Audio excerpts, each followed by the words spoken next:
আমরা জানি এই পৃথিবীতে মানুষের আগমন যেদিন থেকে শুরু হয়েছে সেদিন থেকেই এই পৃথিবীর মানুষগুলি দুটি পার্টে, দুটি অংশে বিভক্ত হয়ে গিয়েছে।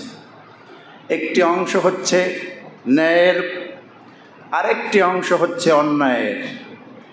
একটি অংশ হচ্ছে হক, আরেকটি অংশ হচ্ছে বাতিল। যুগ যুগ ধরে অদ্যাবধি পর্যন্ত ক্রমধারা এভাবেই চলে আসছে। একটি শ্রেণী ন্যায়ের পক্ষে, আর একটি শ্রেণী অন্যায়ের পক্ষে। এমনকি সমস্ত আম্বিয়া আলাইহিমুসসালাম তারাও ছিলেন একটি পক্ষে, আর তারা যেই পক্ষটি অবলম্বন করেছেন সেই পক্ষটি হচ্ছে ন্যায়ের পথ, ন্যায়ের পক্ষ। এমন কোনো নবী ছিলেন না, এমন কোনো রসূল ছিলেন না যিনি নিজের মন মস্তিষ্ক প্রসূত জ্ঞান দিয়ে এক সেকেন্ডও এই পৃথিবীতে চলেছেন। তারা সম্পূর্ণ আল্লাহর জিম্মায়, আল্লাহর ওহীর মাধ্যমে তারা দুনিয়ায় জীবনযাপন করেছেন হকের পক্ষ নিয়া, ন্যায়ের পক্ষ নিয়া। আর যখনই নবী আম্বিয়া আলাইহিমুসসালাম ন্যায়ের পক্ষ নিয়ে চলেছেন, সেখানে দাঁড়িয়েছে হিমালয় পর্বতের মতো পাহাড় পরিমাণ বাধা। দিনের কাজ, দিনের দাওয়াত, এক্ষেত্রে প্রতিবন্ধকতা সৃষ্টি করার জন্য, সত্যকে দাবিয়ে রাখার জন্য, ন্যায় এবং ইনসাফকে মাটি চাপা দেওয়ার জন্য অন্যায়ের পক্ষে জালিম কাফির মুশরিকেরা যুগ যুগ ধরে ন্যায়ের বিরোধিতা করেছে, ঠিক কিনা? কিন্তু তারা কোনোদিন সফল হতে পারেনি। ফিরআউন সফল হয়নি অন্যায় করে করে, নমরুদ সফল হয়নি অন্যায় করে করে, ইসলাম, আল্লাহ রসুল এবং সত্যের বিরোধিতা করে এই পৃথিবীতে কেউই সফল হতে পারে না। কষ্ট যতই হোক, এই পৃথিবীর মানুষের ভেতরে ন্যায় এবং ইনসাফের পক্ষে যারা থাকবে, যারা সত্যের পক্ষে থাকবে, দিন শেষে বিজয়ের কালেমা, বিজয়ের পতাকা আল্লাহ তাদের হাতেই তুলে দেন। আমার বন্ধুগণ, হযরতে মূসা আলাইহিস সালাম, যার সম্পর্কে আল্লাহ পাক অসংখ্য অগণিত নাম এই কোরআনে কারিম আল্লাহ নিয়েছেন, 134 বার থেকে 36 বার তার নামটি কোরআনে এসেছে। এবং 34টি সূরার ভেতরে মূসা আলাইহিস সালামের কাহিনী আল্লাহ বর্ণনা করেছেন। একজন জলিলুল কদর নবী হযরতে মূসা আলাইহিস সালাম, ফিরআউনের ঘরে থেকে তিনি লালিত পালিত হয়েছেন। এটা আল্লাহর শান, আল্লাহর কুদরত, আল্লাহর হিকমত, ঠিক কিনা? এবং সেখান থেকেই তিনি দ্বীনের দাওয়াত দিয়েছেন ফিরআউনকে শুরু করে। ফিরআউনকে আল্লাহ পাক এতটা লানত দিয়েছেন যে কোরআনে কারিমে ফিরআউনের নামটি প্রায় 74 বার এসেছে। এই পৃথিবীতে কোনো বেধর্মীরা পর্যন্ত, কাফের বেঈমানেরাও ফিরআউনের নাম রাখে না। আমার বন্ধুগণ, সেই ফিরআউন চেয়েছিল সত্যকে এই দুনিয়া থেকে বিদায় করে দেবে, মিথ্যাকে জাগ্রত করবে, প্রতিষ্ঠা করবে, সেটা হয়নি। ফিরআউন শুধুমাত্র মিথ্যার পক্ষেই ছিল না, অন্যায়ের পক্ষেই ছিল না, দারুণভাবে খোদাদ্রোহিতা সে করিয়েছে। আমার বন্ধুগণ, যেখানে ফিরআউন সেখানে মূসা পাঠিয়েছেন কে? আল্লাহ সুবহানাহু ওয়া তাআলা। যেখানে নমরুদ সেখানে ইব্রাহিম পাঠিয়েছেন কে? আল্লাহ সুবহানাহু ওয়া তাআলা।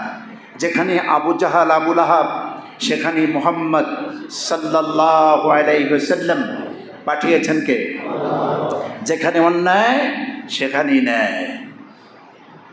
অন্যায় এবং ন্যায়ের সঙ্গে কোনোদিন আপোষ হতে পারে না। হযরতে মূসা আলাইহিস সালাম তাওহীদের দাওয়াত দিলেন। সর্বপ্রথম তার দাওয়াতের মিশন ছিল ফিরআউনকে কেন্দ্র করে। ফিরআউনকে যখন দাওয়াত দেওয়া হলো, ফিরআউন বলল, তুমি আমারটা খেয়ে, আমারটা পরে, আমার ঘরে লালিত পালিত হয়ে এখন আমার বিরুদ্ধে আচরণ করছো। এটা খুবই ঘৃণিত কাজ, খুবই আপত্তিকর। হযরতে মূসা আলাইহিস সালাম বলছেন, আমাকে আল্লাহ নবী করে পাঠিয়েছেন, আর তোমার কাছে হেদায়েতের বাণী দেওয়ার জন্য আল্লাহই আমাকে প্রেরণ করেছেন। হযরতে মূসা আলাইহিস সালামের উপর জুলুম নির্যাতন শুরু হয়ে গেল, তার কওমের উপরে জুলুম নির্যাতন শুরু হয়ে গেল। এমনকি অবস্থা এমন দাঁড়ালো যে ওই এলাকায় এখন আর থাকতে পারতেছে না। হযরতে মূসা আলাইহিস সালাম দলবল নিয়ে, যারা মূসা আলাইহিস সালামের প্রতি ঈমান এনেছেন, সেই সংখ্যক উম্মতদেরকে নিয়ে তিনি কি করবেন? আল্লাহ পাক নির্দেশ দিলেন, এই শহর ছেড়ে, এলাকা ছেড়ে তুমি পাড়ি জমাও, সমুদ্র পাড়ি দিয়ে ওপারে চলে যাও ফেরাউনের অত্যাচার থেকে, তাহলে তুমি বাঁচতে পারবে। এ ব্যাপারে আমি আল্লাহ পাক তোমাকে সাহায্য করব। কান সুবহানাল্লাহ। সাহায্যটা আসবে কার পক্ষ থেকে? নবীরা, মুমিনেরা সাহায্য কামনা করে কার? আল্লাহ সুবহানাহু ওয়া তাআলা। আমার বন্ধুগণ, হযরতে মূসা আলাইহিস সালাম রওনা দিলেন তার সঙ্গী সাথীদেরকে নিয়ে সেই লোহিত সাগরের কিনারায়। এ কথাগুলি কোরআনের ব্যাপকভাবে এসেছে, সময় তো নেই জুমার শর্ট টাইমে যেগুলি সুন্দর করে গুছিয়ে এত লং টাইম সামারাইজ করে বলা খুবই দুষ্কর। তারপরও যেটুকু না বললে নয়, কোরআনে এসেছে দাওয়াতি অভিযান যখন চলছিল, ফেরাউনের নির্যাতন নিপীড়ন যখন বেড়েই চলছিল, আল্লাহর নির্দেশে হযরতে মূসা আলাইহিস সালাম তার কওম নিয়ে, তার উম্মতদেরকে, পরিবারদেরকে নিয়ে যখন এলাকা ছাড়লেন, বিশাল দরিয়ার সামনে আল্লাহ পাক বলছেন, মূসা তুমি আমার নামে যাত্রা শুরু করো, পৃথিবীর কোনো বাধা বিপত্তি তোমাকে আটকাতে পারবে না। দরিয়ার সামনে বেজে গেল, হযরতে মূসা আলাইহিস সালাম থমকে গেলেন, দাঁড়ায় গেলেন এবং আল্লাহ রব্বুল আলামিনের কাছে প্রশ্ন করলেন, রব্বুল আলামিন, আমরা তো যাত্রা শুরু করেছি, সামনে তো বিশাল দরিয়া, এটা আমরা পার হব কেমনে? আমার বন্ধুগণ, এদিকে ফেরাউন তার সৈন্যবাহিনী নিয়ে ছুটেছে মূসা আলাইহিস সালামের পিছনে। তারা শুনেছে মূসা আলাইহিস সালাম বের হয়ে যাচ্ছে, পিছু নেওয়া শুরু করলো। শুধুমাত্র পিছু নেওয়া এখানেই ক্ষান্ত নয়, বরং তারা হিংস্র, খুব ক্ষিপ্ত হয়ে মূসা আলাইহিস সালামের পিছু নিলেন। যে কোনো ক্রমে, যে কোনো উপায়ে মূসা এবং তার কওমদেরকে, অনুসারীদেরকে ধরে আচ্ছা মতো পানিশমেন্ট দিতে হবে। এটা হচ্ছে ফেরাউনের সিদ্ধান্ত। ফেরাউন পিছু নিল, মূসা আলাইহিস সালাম সমুদ্রের সামনে এসে থমকে গেল। সমুদ্র এখন কেমনে পার হবে? পবিত্র কোরআনে আল্লাহ রাব্বুল আলামিন সূরাতুশ শুআরা 61, 62, 63 এই আয়াতগুলিতে চমৎকারভাবে আল্লাহ এই তথ্য, এই বিবৃতি তুলে ধরেছেন। মূসা আলাইহিস সালাম কোনো উপায় নাই, শুধুমাত্র আল্লাহর সাহায্য ছাড়া। কি সাহায্য না করলেন কঠিন ওই মুসিবতে!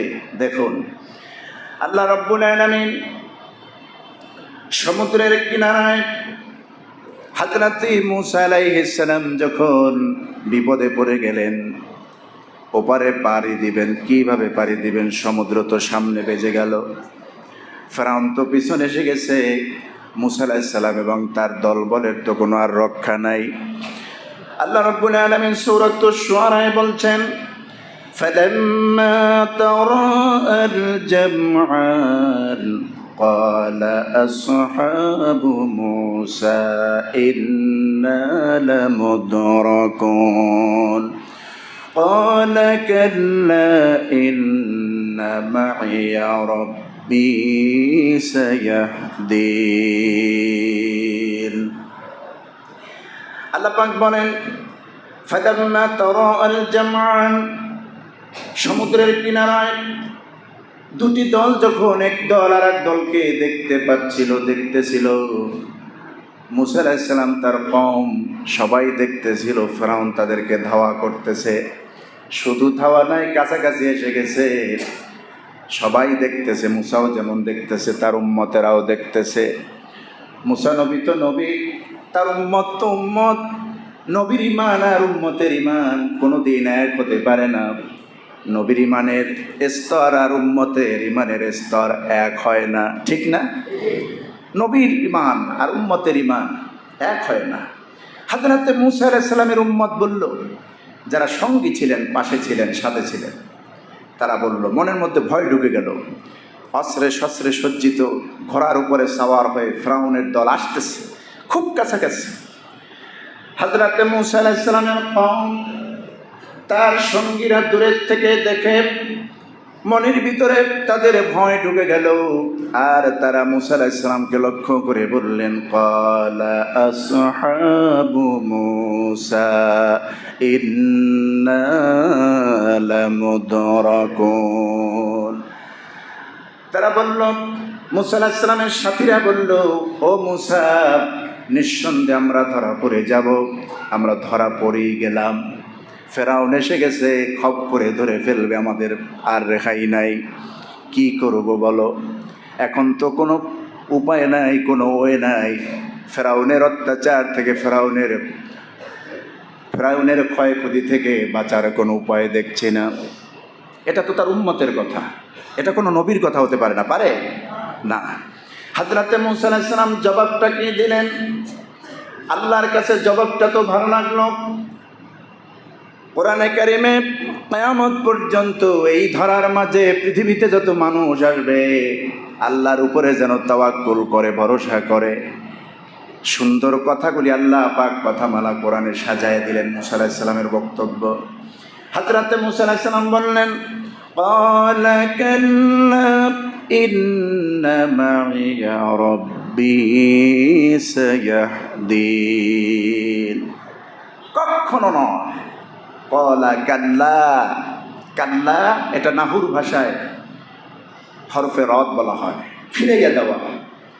আমরা বলি না, এইটা অমুকে করছে, যিনি ওনার সম্পর্কে জানে বলে কখনো না, এটা হতে পারে না, নো নেভার বলে না। দেখো যে এই লোক এই কথা বলতে পারে না, এই লোক এই কাজ করতে পারে না, কখনো না। মানে ওভার সিউরিটি, আপনি তার ব্যাপারে এতটাই কনফিডেন্স যে আপনি বলতেছেন কখনো না। পয়গম্বর মূসা আলাইহিস সালাম বললেন, কাল্লা ইন্না মাইয়া রাব্বী সায়াহদিন।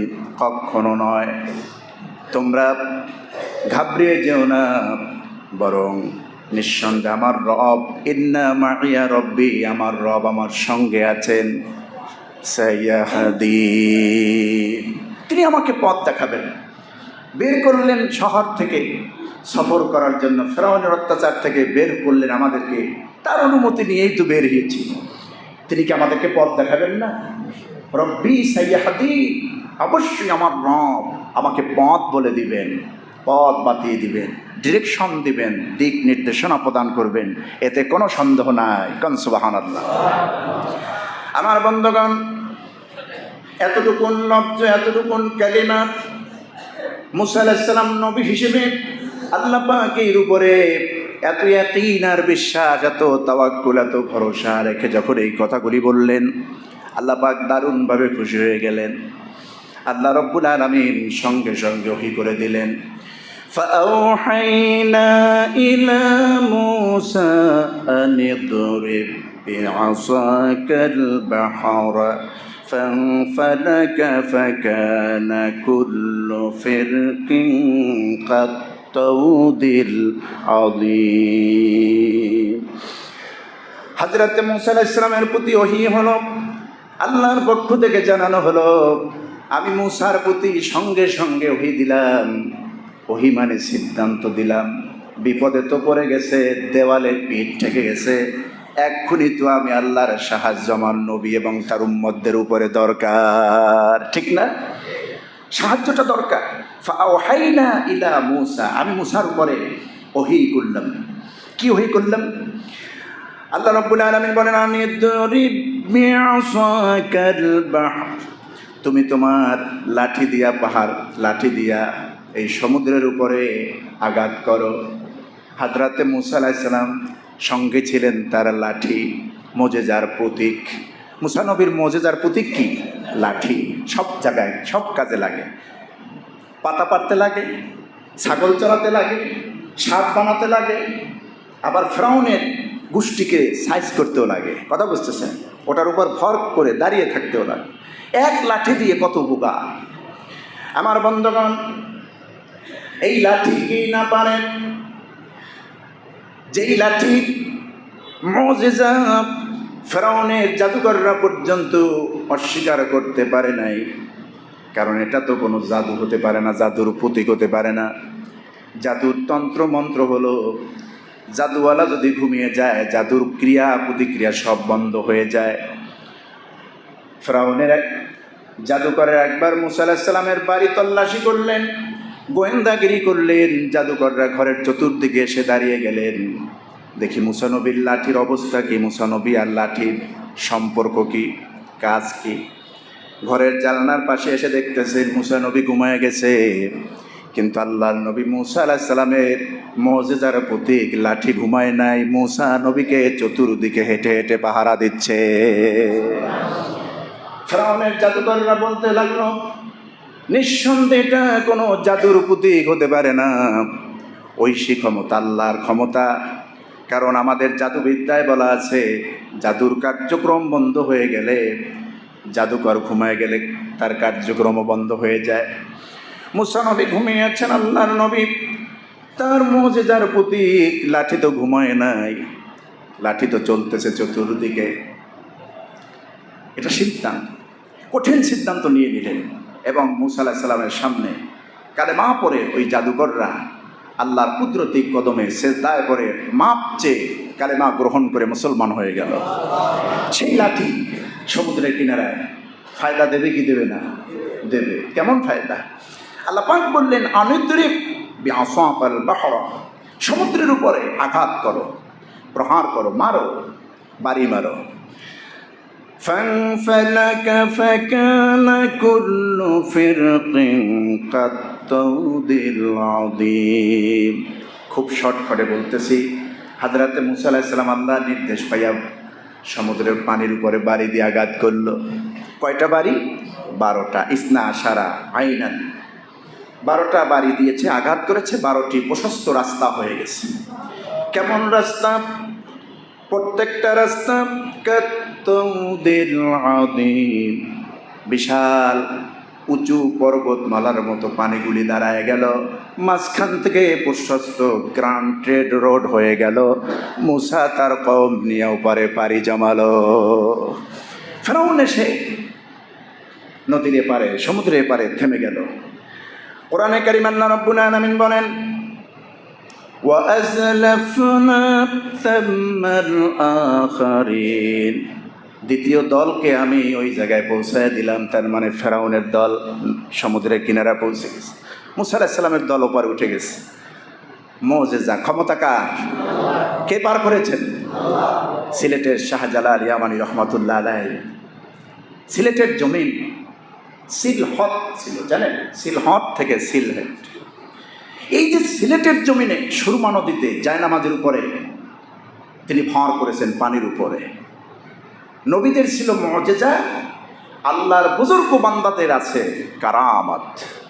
কারামাতুন আউলিয়া হক, অলিদের, আল্লাহর অলিদের কারামত হক, সত্য, এতে কোনো সন্দেহ নেই। আমার বন্ধুগণ, 12টি রাস্তা হয়ে গেল। মুসা আলাইহিস সালাম কওম ওপারে উঠে গেল, এপারে ফেরাউন থমকে গেলে, দাঁড়ায় গেল, স্টপ। দেখছো কোনোদিন এখানে রাস্তা? কয় না। ফেরাউন তো খুব চালাক। আল্লাহ বলছেন, কোনো চালাকি আজকে কাজে খাটবে না। হযরতে জিবরিল আমিনকে একজন সাধারণ সাওয়ারি বানাইয়া ঘোড়ার উপর সাওয়ার করে ওই রাস্তা দিয়ে ফেরাউনের সামনে দিয়ে দৌড় দেওয়াই দিল। ফেরাউনের বুদ্ধি শেষ। চিন্তা করলো, সাধারণ সাওয়ারি যখন যেতে পারে তাহলে আমাদের যাওয়ার বাধা নাই। গেল, সবাই নেমে গেল। ঠিক মাঝখানে যখন এসেছে, আল্লাহর হুকুম এসে গেছে, পাকড়াও এসে গেছে। আল্লাহ রাব্বুল আলামিন শুধুমাত্র বলেন কুন ফায়াকুন, হও হয়ে যায়। দুটি শব্দের মালিক আল্লাহ রাব্বুল আলামিন বলেন হও হয়ে যায়। ডানে তাকান না, বামে তাকান না। নমরুদের বানানো আগুনের কুষ্টুরি ফেরাউন ইব্রাহিম আলাইহিস সালামকে জ্বালাতে পারে নাই। শুধুমাত্র ইব্রাহিমের সে আগুনের কুণ্ডুরির উপর আল্লাহর নির্দেশ এসেছে, কুলনা ইয়া নারু কুনি বারদান ওয়া সালামান আলা ইব্রাহিম। আমি বললাম, আমরা বললাম, আগুন থেমে যাও, নিভে যেও না, তবে এই আগুন তুমি হয়ে যাও বারদান ওয়া সালামান, মানে ঠান্ডা এবং আরামদায়ক, শীতাতপ নিয়ন্ত্রিত একটা পরিবেশ তৈরি হও। সেখানে সেটাই হয়ে গেল। হুকুমটা কার? পৃথিবীর সব মাখলুক আল্লাহর হুকুম মানতে বাউন্ড, অবিডিয়েন্ট, বাধ্য। নদীর মধ্যে, সমুদ্রের মধ্যে পড়ে গেল, আল্লাহর আযাব আসলো। মুসা আলাইহিস সালাম তার দলবল সহ করে। মুসা আলাইহিস সালামের পরনে পাগড়ি ছিল মাথায়, সঙ্গে জিবরিল আমিনও ছিলেন। ফিরআউন দূর থেকে হাত জাগায়, এইবারের মতো বাঁচায় নাও, তোমার রবকে বলো এইবার যদি বাঁচায় দেয় তরে উঠে ইমান আনবো। আচ্ছা বলুন, ইমান কি বাকিতে আনা লাগে? সুবুনি যখন খায় ওইখানে বসেই তো বলতে পারতো আমানতু বিল্লাহ, ঠিক না? তো আমানতু বিরব্বি মূসা, এ বাকিতে আর একজনের ই করে বলা দরকার কি? মানে একটা চালাকি, এই বিপদ থেকে বাঁচলে হয়। কিন্তু আল্লাহ তো জানেন তার মনের খবর, ডুবাইয়া দিলেন। আমার বন্ধুগণ, ফিরআউনের নাম নিশানা ওই দিন থেকে আল্লাহ রাব্বুল আলামিন মুছে দিলেন। অত্যাচারের চিরন্তনভাবে আল্লাহ পাক তাকে শাস্তিস্বরূপ, এবং এই পৃথিবীতে যারা নব্য স্বৈরাচার, জালেম, খোদাদ্রোহী হবে, তাদের জন্য দৃষ্টান্ত হিসেবে আজ পর্যন্ত মিশরের জাদুঘরে সেই দেহটা রেখে দিয়েছেন, না পচে না গলে, ঠিক কিনা আমার বন্ধুগণ? এজন্য দিন শেষে হক বিজয়ী হবে, এটাই সত্য, ঠিক না? বাতিল কোনোদিন বিজয় হতে পারে না। যা আল হক যাহাকাল বাতিল। এজন্য আল্লাহ বলছেন, হককে তোমরা বাতিলের সঙ্গে মিলিত করো না। ওয়ালা তালবিসুল হক্কা বিল বাতিলি ওয়া তাকতুমুল হক্কা ওয়া আনতুম তা'লামুন وأقيموا الصلاة وآتوا الزكاة واركعوا مع الراكعين। সূরাতুল বাকারার 42-43 নম্বর আয়াত আল্লাহ পাক বলছেন, তোমরা হক এবং বাতিলকে মিশ্রিত করো না, সত্য আর মিথ্যাকে মিশিয়ে দিও না। ওয়াতাকতুমুল হক্কা ওয়া আনতুম তা'লামুন, আর জেনে শুনে তোমরা সত্যকে গোপন করো না। যদি সত্যকে সত্য জেনেই গোপন করো, ধরা আল্লাহর কাছে খেতেই হবে, ঠিক না? পার পাওয়ার কোনো সুযোগ নাই। আমরা মনে করি পার পেয়ে যাব, না, পার পাওয়ার কোনো সুযোগ নেই। আমার বন্ধুগণ, আল্লাহ রাব্বুল আলামিন বলছেন, সত্য মিথ্যার লড়াইয়ে সত্যের জয় অবশ্যই হবে, আমি দেব। এটা তো মূসা আলাইহিস সালামের ঘটনা গেলে ভাবে সব নবীরা সত্যের পক্ষে লড়েছেন। দিন শেষে আল্লাহ পাক নবীদেরকে বিজয় দিয়েছেন, ঠিক কিনা? সব নবীদেরকে বিজয় দিয়েছেন। আরেকটি পয়েন্ট, যেহেতু সময় কম, 10ই মুহররম আশুরার দিনকে আমরা স্মরণ করি। রাসূল পাক সাল্লাল্লাহু আলাইহি ওয়াসাল্লামের কলিজার টুকরা নাতি, আমাদের ইমাম, যুবকদের নেতা, সাইয়্যিদা শাবাব আহলিল জান্নাহ আল হাসান ওয়াল হুসাইন রাদিয়াল্লাহু আনহুমা, কলিজার টুকরা নাতি, বিশ্বনবী সাল্লাল্লাহু আলাইহি ওয়াসাল্লামের প্রাণাধিক প্রিয় নাতি ইমাম হুসাইনের কারবালায় শাহাদাত। কি মর্মান্তিক নিষ্ঠুর আচরণ করেছিল ইয়াজিদি সৈন্যবাহিনী। হযরতে ইমাম হুসাইন রাদিয়াল্লাহু তাআলা আনহু দেখলেন তার নানার আল্লাহর পক্ষ থেকে আনিত জীবন ব্যবস্থা, দিন, খেলাফত এই জমিন থেকে বুলুণ্ঠিত হচ্ছে, চিরতরে একেবারে বিক্রি হয়ে যাচ্ছে। ইমাম হুসাইন রাদিয়াল্লাহু তাআলা আনহু বলছেন, আমার শরীরে তো আমার নানার রক্ত, নবীর রক্ত, আমি বেঁচে থাকতে মুলুকিয়াত কায়েম হবে, রাজতন্ত্র, স্বৈরতন্ত্র কায়েম হবে, শয়তানের তৈরি করা মুলুকিয়াত প্রতিষ্ঠা হবে, আর খেলাফত বাদ হবে, পৃথিবী থেকে বিদায় নেবে। এটা হতে পারে না, আমার এক বিন্দু রক্ত থাকতে আমি মেনে নেব না। ইয়াজিদ জোর করে, কৌশল করে ক্ষমতা দখল করল, এবং সিরিয়ার দামেস্ক থেকে শুরু করে ওই এরিয়াগুলি নয়, মদিনা মুনাওয়ারা, আরব ভূখণ্ডের ওই এরিয়াগুলি তার আয়ত্তে নিয়ে সবাইকে তার বশ্যতা স্বীকার করতে বাধ্য করলো। স্বৈরাচাররা যেগুলা করে, ঠিক না? স্বৈরাচারদেরকে দেখবেন আপনি স্বেচ্ছায় করেন, ইচ্ছায় করেন, ওদেরকে আপনার বশ্যতা স্বীকার করতে হবে, না হলে ওই জমিনে আপনাকে থাকতে দিবে না। তো এইটাই হলো। কিন্তু ইমাম হুসাইন রাদিয়াল্লাহু তাআলা আনহু সে বললেন, আমি তো আমার নানার দৌহিত্র, আমার রক্তে আমার নানার রক্ত রয়েছে আমার শরীরের ভিতরে, মুহাম্মদ সাল্লাল্লাহু আলাইহি সাল্লামের রক্ত প্রবাহমান আমার শরীরে। আমি বাতিলের সামনে মাথা নত করতে পারি না। আমি এবং হযরত ইমাম হোসেন রাদিয়াল্লাহু তাআলা আনহু সহ তার পরিবারের সবাইকে বশ্যতা স্বীকার করার জন্য বলা হলো। তিনি বললেন, না, আমি বশ্যতা স্বীকার করব না, অন্যায়ের সামনে আমি ইমাম হোসাইন মাথা নত করতে পারি না, আমি সত্যের পক্ষে লড়াই করব, আমি যাব কারবালায়, কুফায়। আমার বন্ধুগণ, হযরত ইমাম হোসেন রাদিয়াল্লাহু তাআলা আনহু যখন কুফায় কারবালার দিকে যাবেন, কুফায় যাবেন, মদিনার লোকেরা নিষেধ করলো, ইমাম আপনি যাবেন না, কারণ আপনার বাপ চাচা ওনাদের সাথে ইরাকের লোকেরা, কুফার লোকেরা ভালো ব্যবহার করে না, ওরা গাদ্দার, ওরা এক ধরনের গাদ্দার, ওরা সত্যকে সহজে মানতে চায় না। আপনি আল্লাহর হাবিবের নাতি, এতটুকু সম্মান ওরা করবে না, খবরদার আপনি যাবেন না। রাইসুল মুফাসসিরিন হযরত আব্দুল্লাহ ইবনে আব্বাস নিষেধ করেছেন, আব্দুল্লাহ ইবনে ওমর, আব্দুল্লাহ ইবনে মাসউদ থেকে শুরু করে অসংখ্য গণিত সাহাবীরা হযরত ইমাম হোসেন রাদিয়াল্লাহু তাআলা আনহুকে নিষেধ করেছেন, আপনি কুফায় যাবেন না, ওরা আপনাকে সম্মান দেবে না। আমার বন্ধুগণ, ইমাম হোসেন রওনা দিলেন, সঙ্গে ছিলেন 40 জন পুরুষ সাহাবী আর 32 জন নারী এবং ছোট্ট বাচ্চা, সব মিলে 72 জন নিয়ে কুফায় চলে গেলে। খুব স্বল্প সময়, এই জন্য খুব তাড়াহুড়ো করে বলতেছি। কুফায় চলে যাওয়ার পর এজিদি সৈন্য, কুফার গভর্নর ইবনে জিয়াদ, তিনি টের পেয়েছে ইমাম হোসেন চলে এসেছে কুফায়। তার একটা রাতের বেলা তাঁবু গেড়ে ওখানে থাকলেন, নারী পুরুষ সবাই বিশাল এক তাঁবু গাড়লেন। কুফার গভর্নর ইবনে জিয়াদ ওই 72 জনের জন্য 6000 সৈন্য পাঠায় দিল। 72 জনের জন্য কি 6000 সেনা লাগে? কি আশ্চর্য কথা! রাতে ইমাম হোসেন রাদিয়াল্লাহু তাআলা আনহু আম বয়ান করলেন তাঁবুর মধ্যে, ও আমার সাথীরা, 40 জন পুরুষ নবীর সাহাবীরা, আমার সঙ্গে যারা এসেছো, আর আমার মহিলারা, আমার স্ত্রী সন্তানেরা, এজিদ আমাদেরকে ছাড়বে না, যে কোনো উপায় আমাদেরকে দুনিয়া থেকে বিদায় করবে, শহীদ করবে। আমার বিরুদ্ধে লেগে গেছে, আমাদের বিরুদ্ধে 6000 সৈন্য সে পাঠিয়ে দিয়েছে। সুতরাং আমি বলতেছি, সকালবেলা হলে পরে পুরুষ যারা এসেছো তোমরা মদিনায় চলে যাও, ব্যাক করো। হযরতে হুসাইন, ইমাম হোসেন রাদিয়াল্লাহু তাআলা আনহুর এমন বক্তব্য শোনার পর ওই 40 জন রাসূলুল্লাহর সাহাবীরা বলছেন, ইমাম আপনি কেমন কথা বলেন, আপনাকে রেখে আমরা মদিনায় চলে যাব? এটা কি হতে পারে? যদি আমরা আমাদের জান বাঁচানোর জন্য, নিজেদের জান নিজেদের আত্মরক্ষার জন্য মদিনায় চলে যাই, মরতে তো একদিন হবে।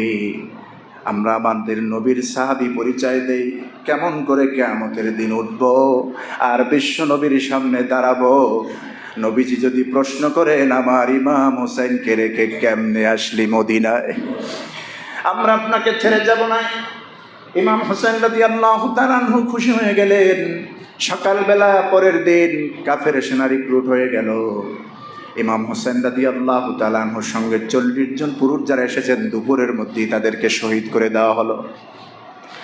আমার বন্ধুগণ, দুপুর প্রান্ত সময় ইমাম হোসেন রাদিয়াল্লাহু তাআলা আনহু তাঁবুতে আসলেন, মহিলাদেরকে বললেন, 40 জন পুরুষ তো শহীদ হয়ে গেছে, এখন আমি আর তোমরা আছো, আমাদেরকেও রক্ষা নাই, আমাদেরকেও মারবে, আমাদেরকেও রেহাই দিবে না, সুতরাং প্রস্তুতি নাও। ইমাম হোসেন রাদিয়াল্লাহু তাআলা আনহুর স্ত্রী তার সন্তানকে কেন্দ্র করে বলছে, প্রাণের স্বামী, হে আমরা যদি শহীদও হয়ে যাই আল্লাহর জন্য হব, কোনো আফসোস নাই, কিন্তু ছোট্ট বাচ্চা, দুধের বাচ্চা, আপনার এই সন্তান পানির অভাবে, পানির তৃষ্ণায় বড় পিপাসিত, দয়া করে একটু পানির ব্যবস্থা করুন, সন্তানের জন্য তার কণ্ঠটা একটু ভিজায়া দেন। ইমাম হোসেন শিশু সন্তানকে হাতের মুঠায় নিলেন, হাতের তালুতে নিয়ে ফোরাত কুলে চলে গেলেন। এজিদি সৈন্যদেরকে লক্ষ্য করে বলছে, সৈন্যরা, তোমাদের সঙ্গে আমার শত্রুতা থাকতে পারে, কিন্তু এই অবুঝ শিশু, এই নিষ্পাপ শিশুটির সাথে তোমাদের তো কোনো শত্রু থাকার কথা না, শত্রুতা থাকার কথা না। ফোরাত কুলটা একটু ছেড়ে দাও, এই শিশু বাচ্চাটিকে এক ফোঁটা পানি পান করে তার তৃষ্ণা মেটানোর সুযোগটা করে দাও। এতটুকুন কথাও তাদের অন্তঃকরণে দাগ কাটল না, কারণ কুফুরির ছাপ তাদের অন্তরে লেগে গেছে। মুসলমান নামধারী মুনাফিক আমার বন্ধুগণ দূরের থেকে এমন তীর নিক্ষেপ করলো, হযরত ইমাম হুসাইনের হাতের তালুতে রেখে দেওয়া ছোট্ট বাচ্চার ওই তীরটা বুকের ভেতর থেকে এসে বিদ্ধ হয়ে বেরিয়ে গেছে। ইমাম হুসাইনের হাতে শাহাদাত বরণ করলেন তার নিষ্পাপ ছোট্ট বাচ্চাটি। তাবুর কাছে গিয়া স্ত্রীর হাতে শহীদ বাচ্চাটিকে, নিষ্পাপ ছোট্ট বাচ্চাটি শহীদ হয়ে গেল। ইমাম হুসাইন তাবুতে গিয়ে দিলেন, নাও তোমার বাচ্চাটা তুমি গ্রহণ করো, জীবনে আর কোনো দিন পানির নাম নেবে না, পানির তৃষ্ণা লাগবে না, জনমের মতো তৃষ্ণা আল্লাহ মিটাইয়া দিয়েছে। যুদ্ধ শুরু হয়ে গেল, তীরের পর তীর এক এক করে তারা যখন এভাবে শহীদ করতেছে, ইমাম হোসেন রাদিয়াল্লাহু তাআলা আনহুকে শহীদ করা হলো। শহীদ করার পর তার দেহ থেকে সম্পূর্ণ এই মাথাটাকে আলাদা করা হলো। মাথাটা নিয়ে দেওয়া হলো একটা পাত্রের উপরে, সেই পাত্রটা রেখেও দেওয়া হলো কুফার গভর্নর ইবনে জিয়াদের কাছে নেওয়া হলো। আর ইবনে জিয়াদ চেয়ারে বসে লাঠি দিয়া ইমাম হুসাইনের কান, নাক, কপাল দিয়ে এরকম লাঠি দিয়ে গুতা মারতেছে। হযরতে জায়েদ একজন বয়স্ক সাহাবী রাসূলুল্লাহর দাঁড়ানো ছিল পাশে। হযরতে জায়েদ বলছেন, ইবনে জিয়াদ তুমি কি করতেছো এগুলি? এতক্ষণ যা করেছো কিছুই বলি নাই। তুমি ঠোঁটের উপরে লাথি দিয়া গুতা মারো, কপালে আঘাত করো, কানে আঘাত করো। কার মাথা তোমার পায়ের কাছে? যেই মাথাটা তোমার পায়ের কাছে, যেই ঠোঁটগুলি তুমি লাঠি দিয়া গুতা দিচ্ছ, আমি 1000 বার দেখেছি আমার রসুল ওই ঠোঁটের উপরে চুমো খেয়েছে। কাকে তুমি কি করছো? আমার বন্ধুগণ, হযরত ইমাম হোসেন রাদিয়াল্লাহু তাআলা আনহুর শাহাদাতের পর হযরত উম্মে সালমা, আমাদের নবীর স্ত্রী, আমাদের মা, স্বপ্নে দেখলেন ঘুমানো অবস্থায়, ঘুমের মধ্যে ঘুম ভেঙে গেল। মদিনা আল মুনাওয়ারায় উম্মে সালমার ঘুম ভেঙে গেল। কতক মহিলারা জিজ্ঞেস করলেন, তোমার মনটা তো বিক্ষিপ্ত কেন? তোমার কি হয়েছে? হযরত উম্মে সালমা কান্না করতেছে, বলছে এইমাত্র আমি ঘুমের মধ্যে রাসূলকে স্বপ্নে দেখলাম। আল্লাহ রাসূল সাল্লাল্লাহু আলাইহি সাল্লামের চেহারাটা খুব মলিন, দাড়ির মোবারকের মধ্যে জান্নাতি ধুলাবালু, চেহারাটা খুব মলিন। জিজ্ঞেস করলাম, ইয়া রাসূলুল্লাহ আপনার কি হয়েছে?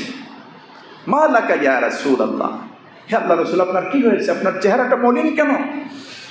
হুজুর বললেন যে কারবালার ময়দানে আমার ইমাম হুসাইনকে ওরা কতল করেছে, শহীদ করেছে, আমি তা দেখতে পেয়েছি। আমার বন্ধুগণ, সত্যের পক্ষে, ন্যায়ের পক্ষে থেকে ইমাম হুসাইন জীবন দিয়েছেন। যুগ যুগ ধরে এই চেতনা মোমেনরা লালন করবে, ঠিক কিনা? আজও সত্যকে কেউ ধামাচাপা দিতে পারবে না, সত্যকে কবর দিতে পারবে না। যে সত্যকে কবর দিতে আসবে সেই কবর হয়ে যাবে। এজন্য আজকে মুহররমের আশুরার এই দিনের আমাদের শিক্ষা হচ্ছে, মিথ্যার সাথে, বাতিলের সাথে, অন্যায়ের সাথে মোমেন কোনোদিন আপোষ করতে পারে না। আমরা কি করব? করব না।